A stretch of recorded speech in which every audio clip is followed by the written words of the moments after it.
Bismillahirrahmanirrahim. Assalamualaikum warahmatullahi wabarakatuh.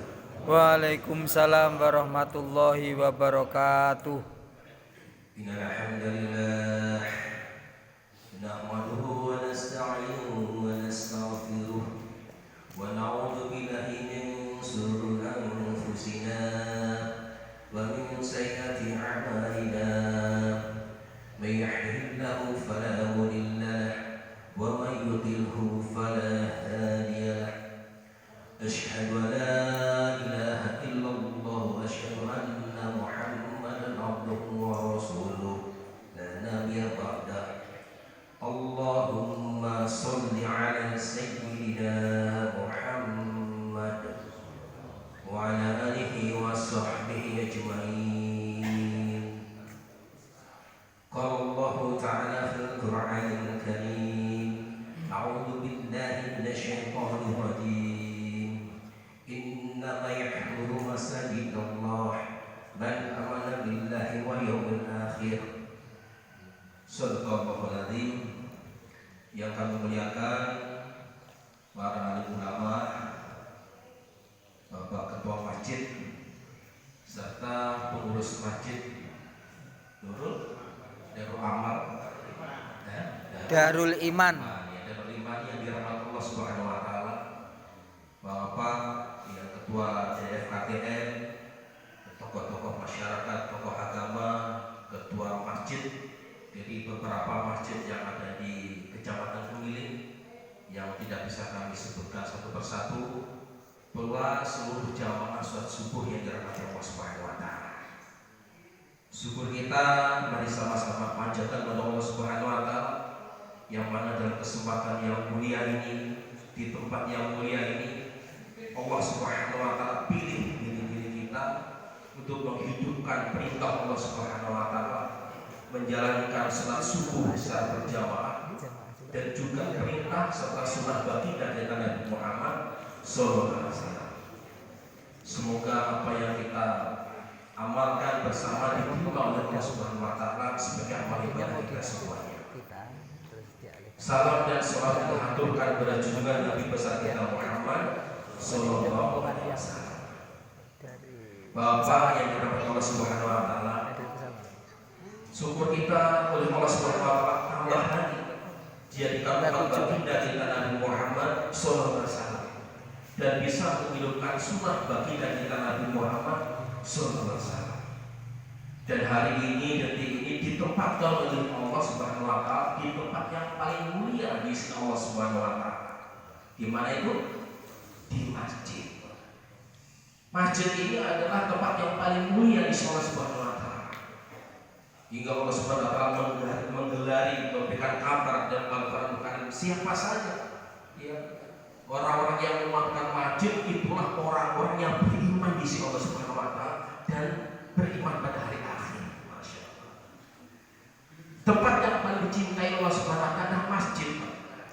Saking mulianya Allah mencintai masjid hingga Allah mengutus para nabi untuk membangun masjid. Masjid pertama Ka'bah Baitullah yang hari ini seluruh Islam, orang Islam berduyun-duyun datang ke sana. Itu mendatangi rumah Allah. Yang membangun siapa tukangnya? Nabi Ibrahim. Kulinya pun juga seorang nabi. Siapa tuh anaknya? Nabi Ismail. Masya Allah. Mulia. Yang memelihara Ka'bah Baitullah dan rumah-rumah Allah dan para nabi juga. Termasuk baginda kita Nabi Muhammad SAW. Ya, dimuliakan oleh Allah Subhanahu wa taala untuk meletakkan batu Hajar Aswad yang mana di tengah orang kufar, tapi Allah memilih baginda kita Nabi Muhammad SAW untuk meletakkan pada batu Hajar Aswad tersebut. Masya Allah. Hingga baginda kita Nabi Muhammad SAW memberikan kabar, saksikan orang-orang yang hilir mudik pulang pergi dari rumah ke masjid, itulah orang-orang yang beriman. Jadi tandanya orang yang beriman itu orang-orang yang mengotorkan masjid. Saksikan orang yang hilir mudik pulang pergi ke masjid, ke rumah, itulah tanda orang beriman. Dan orang yang beriman itu tandanya juga berkaitan dengan amal-amal masjid. masjid. Masya Allah. Begitu besar kemuliaan Allah berikan pada orang yang memegang masjid. Semua mazhab yang ada di dunia ini semua sepakat bahwa masjid itu merupakan tempat yang paling mulia. Sunnah baginda kita Nabi Muhammad SAW. Awal mula kerja baginda kita Nabi Muhammad setelah mendapatkan wahyu menghidupkan amal. Sebelum bisa melaksanakan amal di Mekah, Rasulullah SAW memilih rumah Arqam bin Arqam untuk menghidupkan amal masjid, menyampaikan firman Allah, menyampaikan pentingnya agama. Maka mengundang orang untuk datang ke rumah Arqam bin Arqam. Kemudian setelah hijrahnya dari Mekah ke Madinah, maka yang pertama yang berbagi kita Nabi Muhammad SAW adalah menghidupkan amal masjid, menghidupkan masjid Kubah yang pertama kali, kemudian masjid Nabawi yang saat ini. Masya Allah. Maka saking mulianya kedua tempat ini, barang siapa yang ibadah di Masjidil Haram, sekali ibadah saja itu lebih baik daripada 100 kali ibadah di tempat lain. 100.000 maka 100.000 kali lipat tempat lain. Kalau di Madinah ada yang sampaikan hadis apa dari ulama 10.000 di tempat lain di Madinah. Dan yang ketiga Masjid Aqsa, di mana letak baginda kita Nabi Muhammad SAW untuk bermihrab. Di situ siapa yang beribadah di Al-Aqsa untuk apa? Pahalanya lebih baik 5.000 kali lipat di tempat lain. Maka kita niat semuanya ibadah di tiga tempat ini insyaallah. Niat semuanya Pak insyaallah ya. Jadi kita sebagai orang Islam niat ini tempat yang paling mulia di dunia ini tiga tempat ini. Kemudian diidakan semuanya di masjid-masjid seluruh alam ini, termasuk tempat-tempat yang dimuliakan oleh Allah Subhanahu wa Ta'ala. Masya Allah. Bahkan ulama sampaikan, Masya Allah, Rasulullah sampaikan, kabarkan, barang siapa yang melaksanakan sholat isya berjamaah di masjid, ini sholat isya bukan? Sholat isya berjamaah di masjid lebih baik daripada sholat sunnah setengah malam suntuk. Coba kira berapa rakaat? Sholat sunnah setengah malam dari isya sampai jam 12 sholat terus saja. Berapa kali? Kata Rasulullah SAW, kita berjamaah sholat isya di masjid lebih baik daripada sholat sunnah setengah malam suntuk di rumah. Dan Rasulullah SAW kabarkan juga, barang siapa yang sholat subuh berjamaah seperti saat ini, Pak, hanya 2 rakaat berjamaah di masjid, kata Rasulullah SAW, lebih baik daripada ibadah semalam suntuk di rumah sendiri. La ilaha illallah.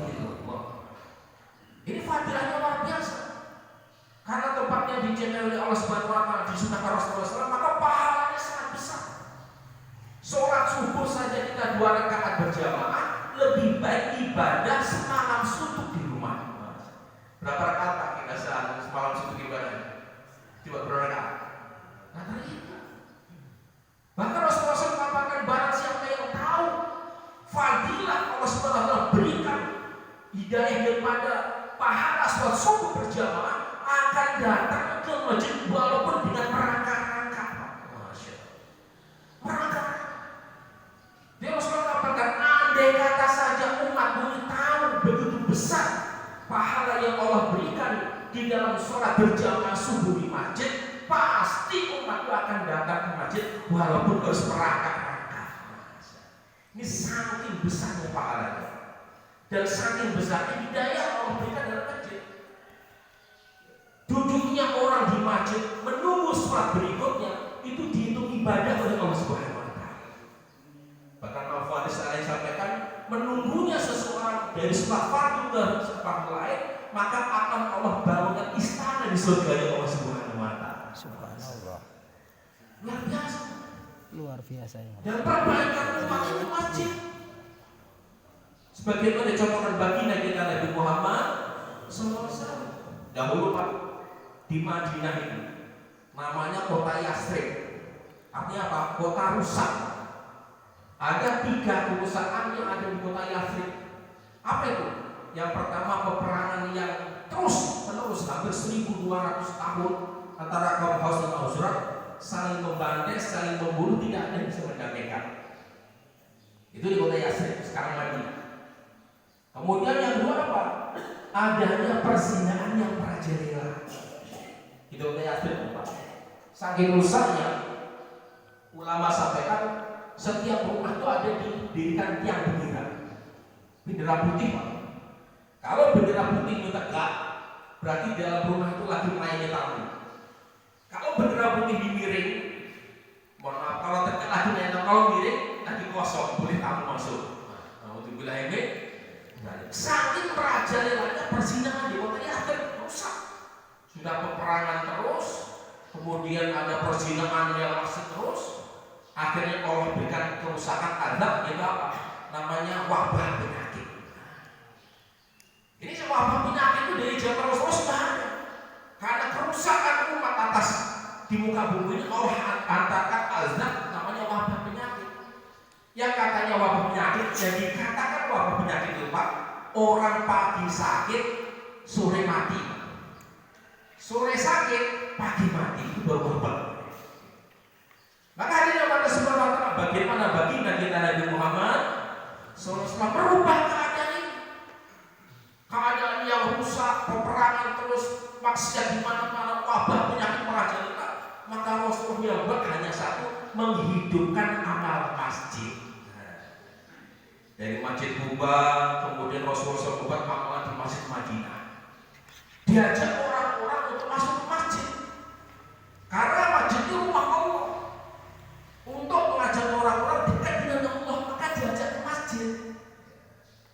Di dalam masjid didudukkan apa atau disampaikan firman-firman Allah. Wahyu-wahyu dari langit dari Allah disampaikan. Taklim di tempat taklim. Kemudian diajak untuk zikir ibadah dan juga diberikan perkhidmatan. Nah, ini amalan yang dibuat oleh Rasulullah SAW.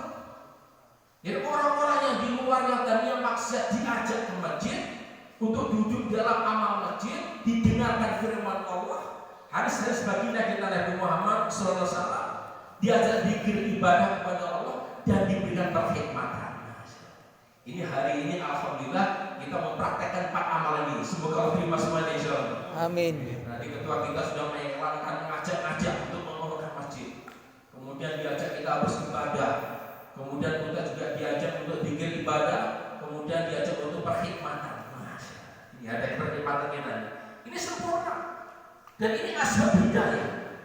Asbab amal yang dibuat baginda kita Nabi Muhammad SAW. Kota Yathrieb yang tadinya kota rusak, Allah rubah jadi kota Madinatul Munawwarah. Madinah yang benar-benar memancarkan cahaya seluruh alam. Satu ketika para sahabat bermimpi, kemudian disampaikan oleh baginda kita Nabi Muhammad SAW, ya Rasulullah, saya semalam bermimpi ada wanita tua, buruk rupa, baunya sangat menyengat keluar dari kota Yathrieb. Maka Rasulullah sampaikan, ketahuilah sahabatku, itulah azab yang Allah turunkan di kota Yathrieb dengan asbab daripada amal-amal yang diterima oleh Allah, maka Allah hilangkan dari kota Yathrieb. Maka Yathrieb berubah dari kota Madinatul Munawwarah.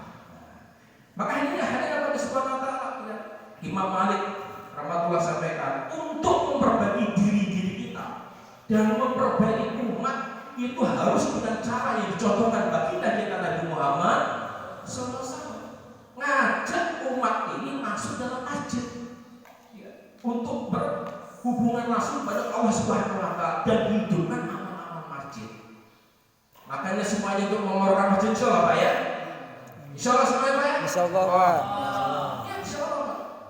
Rasulullah SAW ulama kabarkan nanti Pak di akhirat masjid ini akan di padang mahsyar akan berubah dirinya masjid-masjid seekor unta yang dari nur cahaya.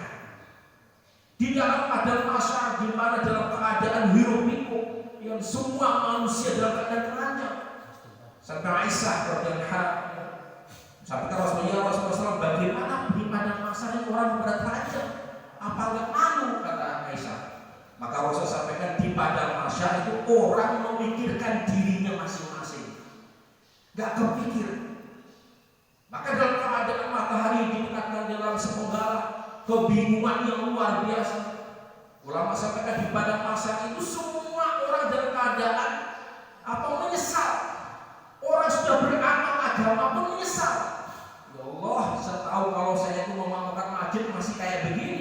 dan melihat dan nikmatan Allah yang berikan bagi orang yang memamerkan masjid akan lebih memberikan waktu untuk masjid. Karena apa? Masjid di pada masa akan berubah dirinya seperti unta dari nur cahaya. Yang megang tali daripada unta itu adalah para muadzin. Yang memegang daripada kendali unta adalah para imam. Yang dan menunggangi di atas unta itulah orang-orang ahli masjid. Jadi dalam keadaan orang hiruk pikuk, matahari sebenarnya, ada orang yang tenggelam dengan keringatnya lutut, ada yang sepinggang, ada yang sepeher, ada yang tenggelam dengan keringatnya, tapi orang-orang yang menawarkan masjid Allah naikkan di unta-unta dalam perlindungan arsy Allah Subhanahu wa taala. Semoga termasuk kita semuanya insyaallah ya. Ini fadilahnya luar biasa. Ya. Dan bahkan ulama sudah sampaikan, tak kala nanti mau sakaratul maut di bab malaikat Israel yang akan mengambil nyawa itu selalu pertama datang ke daerah itu masuk ke masjid dulu. Begitu menanya ke masjid, tanya kepada malaikat masjid, maka terhambat masjid. Maka tanya apakah fulan si fulan ini yang sudah waktunya aku ambil nyawanya ahli masjid. Maka malaikat rahmat maka ke masjid itu saya ya, ini Pak si fulan ini merupakan ahli masjid yang aktif di masjid. Maka malaikat rahmat itu akan mendampingi umat Israel untuk menjumpai fulan si fulan yang akan meninggal tersebut dengan keadaan yang paling bagus dan wajah daripada malaikat Israel dalam keadaan yang paling tampan. Disertai Pak. Tapi sebaliknya bila datang ke masjid, apakah fulan si fulan ini ahli masjid? Bukan, sangat fulan itu. Maka malaikat Israel langsung datang ke rumahnya dalam keadaan muka yang paling menyenangkan dan bau busuk yang paling menyenangkan. Ya, semoga kita termasuk ahli masjid yang dilindungi Allah Subhanahu wa taala insyaallah ya. Insyaallah amin. Ya. Dan kita kalau di masjid ini bersama malaikat rahmat. Malaikat masjid. Ulama sampaikan siapa saja yang selalu di masjid akan bersama malaikat rahmat, maka seluruh urusannya akan dibantu oleh malaikat rahmat. Ini mudah bagi Allah ya, memilih seseorang hamba atau makhluknya untuk menyertai ahli masjid. Maka orang-orang ahli masjid ini Pak, hatinya selalu apa? Ketenangan akan diberikan, sakinah mawaddah akan diberikan ya. Dengan di masjid semua permasalahan akan ditolong oleh Allah Subhanahu wa taala. Karena apa? Doa yang paling makbul itu adalah doa setelah sholat 5 waktu berjamaah di masjid. Ada yang ulama sampaikan doa antara adzan sama iqamah. Itu doa paling mutakhir. Iya. Maka hanya pada sebuah penting kita mendekatkan diri kita, anak cucu kita untuk mendekatkan diri di masjid. Maka amal apapun ya, dibuat untuk apa? Mengajak orang untuk melakukan masjid. Ya. Kita niatkan masjid kita ini hidup 24 jam. Sekarang ada Pak, pom bensin 24 jam ada, kemudian rumah sakit 24 jam ada, bahkan WC 24 jam ada. Tapi sangat sedikit sekarang masjid yang hidup 24 jam. Perkhidmatan kita dengar banyak teman-teman yang makmur masjidnya selalu ada perkhidmatan. Jadi dijadikan bagaimana masjid itu tempat yang paling nyaman, menyelesaikan semua permasalahan manusia di masjid. Maka pengurus masjid harus memahami bahwa ini adalah Allah, tempat untuk pengaduan umat kepada Allah. Maka siapapun yang hadir, itulah tamunya Allah, kita hormati. Banyak di masjid sana yang seperti apa di Jakarta Raya dan masjid lain itu berikhlas berkhidmat kepada ahli-ahli masjid yang datang siapa? Diberikan minuman gratis, makanan gratis, bahkan tempat istirahat gratis. Sehingga orang hari ini kalau ada masalah larinya ke masjid. Nah karena banyak masjid yang butuh, jadi orang lari masalahnya kan di warung-warung, di pasar-pasar. Maka hanya pada sebuah dalam kesempatan ini kami daripada Forum Komunikasi Taklim Masjid kita perlu ini menyambung silaturahim, bukan ke siapa saja, kami sendiri untuk meningkatkan daripada bagaimana kita menghidupkan sunnah baginda kita Nabi Muhammad SAW, sehingga Allah akan perbaiki diri kita, dan atas perbaikan diri kita Allah akan perbaiki keluarga kita ya. Karena penting juga untuk menjaga keluarga sakinah mawaddah warahmah itu berawal dari diri kita. diri kita perbaiki dulu, dekat sama Allah, maka insya Allah akan menjadi asbab kebaikan istri kita. Istri kita pun juga demikian akan bahkan menjadi baik bila diperbaiki oleh Allah, akan menjadi asbab perbaikan anak-anak kita. Makanya ini asas baginda kita Nabi Muhammad SAW dan para sahabat. Tatkala dari masjid mendengarkan dari firman Allah Subhanahu Wa Taala, dibawa ke rumah, disampaikan. Dahulu Pak, waktu Rasulullah SAW di Madinah tidak ada pondok-pondok pesantren, tidak ada madrasah, tidak ada, tapi ada hidup amal.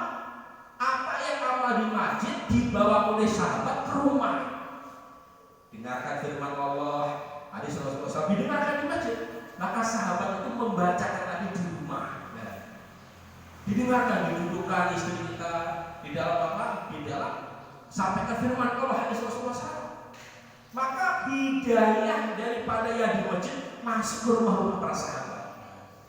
Asbab hidup amal ini, anak-anak sahabat menjadi orang-orang yang wali-walinya Allah, siap mengorbankan diri waktunya untuk agamanya Allah, bahkan nyawanya pun disiapkan untuk agamanya Allah Subhanahu Wa Taala. Asbab apa hidup amal ini? Apa amalnya hidup di masjid dibawa ke rumah, dibacakan firman Allah, hadis Rasulullah SAW di rumah kita. Dia tambahkan Surabaya ya? Dia tambahkan Surabaya ya? Hari ini di rumah kita yang hidup adalah televisi 24 jam, handphone 24 jam. Kita tidak pernah bacakan firman Allah, kita tidak pernah bacakan hadis Rasul di rumah kita. Maka jangan heran kalau istri anak-anak kita ini keras hatinya. Maka utama untuk lembutkan hatinya, dapat hidayah Allah, bacakan firman Allah, bacakan dari hadis Rasul di rumah kita, didudukkan. Bahkan ulama sampaikan ini membacakan taklif firman Allah ini adalah makan malaikat. Tak kala suatu majelis dibuat hanya menyampaikan firman Allah, kebesaran Allah, sunnah Rasulullah SAW, maka malaikat itu akan datang dan bersaf-saf di arsy Allah Subhanahu Wa Taala. Dan malaikat itu akan berdoa, ya Allah, yang rahmati orang peserta ibadah majelis ini. Ya Allah, ampunilah seluruh dosa majelis orang dan majelis ini. Ini dapat doa rahmat Allah Subhanahu Wa Taala yang dari malaikat bagi Allah Subhanahu Wa Taala. Dan yang mendoakan siapa nih Pak? Malaikat. Nah maka tak kala ini kita hidupkan di rumah, kita dudukkan istri kita, yuk Bu, aku mau belajar menghidupkan agama di rumah. Apa itu? Aku bacakan Al-Quran dengan artinya atau hadis Rasulullah dengan artinya, sehingga menyampaikan seolah-olah Allah sendiri yang bicara sama kita dan seolah-olah Rasulullah masuk rumah kita. Dudukkan 5 menit, 10 menit, kita buat ini, maka malaikat rahmat akan masuk rumah kita. Ya, kita stop dulu handphonenya, kita stop dulu ke televisi, kita masukkan rahmatnya Allah. Datangkan malaikat ke rumah kita. Caranya gimana? Bacakan firman Allah, bacakan hadis dari Rasulullah SAW di rumah kita. Maka malaikat rahmat akan datang ke rumah kita. Dan malaikat rahmat itu sifatnya taat. Tidak ada malaikat yang tidak taat, tidak ada. Maka dengan ketaatan itu yang masuk ke rumah kita, maka sifat ketaatan malaikat akan melekat pada diri kita, istri dan anak-anak kita. Sehingga istri dan anak kita Allah kasih paham, sehingga bisa amal agama. Dia tambahkan salam ya? Dia tambahkan salam ya? Insyaallah Pak. Semoga Allah Subhanahu wa taala fahamkan diri kita. Inilah sunnah yang dicontohkan baginda kita Nabi Muhammad SAW, sehingga kita bisa mengikuti sunnah-sunnah Rasulullah SAW. Dalam amal agama ini tidak lama-lama. Kita hidupkan amal contoh Rasulullah tidak lama-lama, hanya sampai mati saja. Nah, lama. Apalagi seperti saya ini yang jawabnya sudah putih, banyak sudah banyak cucu ini. Nggak lama kita amal ini. Capek-capek kita pergi dari rumah ke masjid, ajak orang untuk memamerkan masjid, hidupkan amal masjid. Itu satu contoh Rasulullah SAW yang menghantar kita dalam keridhaan Allah Subhanahu Wa Taala. Mudah-mudahan kita diistimewakan sama kita semua sama ya. Mudah-mudahan apa yang kita sampaikan ini Allah Subhanahu Wa Taala berikan kefahaman bagi kita semuanya. Pada Allah Subhanahu Wa Taala kami mohon maaf, pada Bapak semuanya kita mohon maaf. Dan untuk itu kita mari sama-sama berdoa bersama, semoga Allah Subhanahu Wa Taala terima majelis kita dan dijadikan asbab hidayah bagi diri kita, terutama istri, anak keturunan kita, keluarga kita, umat di sekeliling kita dan umat seluruh alam. Insyaallah. Mari kita berdoa bersama insyaallah. أعوذ بالله من الشيطان الرجيم. بسم الله الرحمن الرحيم. اللهم صل على سيدنا محمد وعلى آل سيدنا محمد والحمد لله رب العالمين. حمدا للسائلين حمدا للعالمين حمدا لغافر النعيم كافر مجيدا يا ربنا ولك الحمد كما ينبغي لوجهك الكريم وعظيم سلطانك. اللهم صل على سيدنا محمد وعلى آله وصحبه أجمعين. اللهم ارحم أمة سيدنا محمد. اللهم اغفر أمة سيدنا محمد. اللهم انصر أمة سيدنا محمد. اللهم أصلح أمة سيدنا محمد. اللهم ألف بين قلوب أمة سيدنا محمد. اللهم أصلح رسول نصيرا. اللهم فقه في الدين حالما وتعالى. اللهم انزع وجنا وجميع وجل سبب لمن ibadah. اللهم رزق توبة نصر حب الموت يا مقلب القلوب ثبت قلوب على دينك ولا تعدل. اللهم بارك لي في الموت وفينا وبعد الموت. اللهم لا رضا والجنة ونعوذ بك من سخطك والنار يا عزيز يا غفار يا رب العالمين. اللهم اجعل خير الأمور الآخرة. اللهم اجعل خير الأمور الآخرة. اللهم اجعل خير الأمور الآخرة. رب اجعلكم مسلمين ومديرا ربنا وتقبل دعاء. ربنا هب لنا من أزواجنا وذرياتنا قرة أعين واجعلنا للمتقين إماما. رب أوجعلنا نشكرا نعمتك التي أنعمت علي وأنا والدي ونعملا صالحا. ربنا أصلح لي في ذريتي إني تبت إليك المسلمين. ربنا ظلمنا أنفسنا وإن لم تغفر لنا وترحمنا لنكونن من الخاسرين. اللهم أرنا الحق حقا وارزقنا اتباعه وأرنا الباطل باطلا وارزقنا اجتنابه. ربي يسر ولا تعسر. رب اشرح لي صدري ويسر لي أمري واحلل عقدة من لساني يفقهوا قولي. ربي زدني علما وارزقني فهما. اللهم علما نافعا ورزقا واسعا وشفاء من كل داء وتدخل رحمتك يا أرحم الراحمين. اللهم علما نافعا ورزقا واسعا وعملا متقبلا. اللهم أجرنا من النار. اللهم أجرنا من النار. اللهم أجرنا من النار. فانصرنا على القوم الكافرين. فانصرنا على القوم الظالمين. فانصرنا على المشركين. فانصرنا على المنافقين. اللهم ارزقنا سلامة في الدين ووفاة في الجسد وسعادة في الدين وعمل وبركة في الرزق وتوبة قبل الموت ورحمة عند الموت ومغفرة بعد الموت. اللهم هون علينا في سكرة الموت. اللهم هون علينا في سكرة الموت. اللهم هون علينا في سكرة الموت ونجنا من النار وبعد الحساب. اللهم اغفر لي ولوالدي وارحمهما كما ربياني صغيرا. اغفر لنا ذنوبنا يسر لنا امورنا امور الدين والدنيا يا الله يا الله رب البرايا. الى رسول الفردوس على ولا يجعل توبة في الذنوب فإن الله غافر ذنب العليم. ربنا لا توحدنا إن نسينا وأخطأنا. ربنا ولا تحمل علينا إصرا كما حملته على الذين من قبلنا. ربنا ولا تحملنا ما لا طاقة لنا به واعف عنا واغفر لنا وارحمنا أنت مولانا فانصرنا على القوم الكافرين. ربنا ظلمنا أنفسنا وإن لم تغفر لنا وترحمنا لنكونن من الخاسرين. ربنا آتنا في الدنيا حسنة وفي الآخرة حسنة وقنا عذاب النار. سبحان ربك رب العزة عما يصفون وسلام على المرسلين والحمد لله رب العالمين. الفاتحة.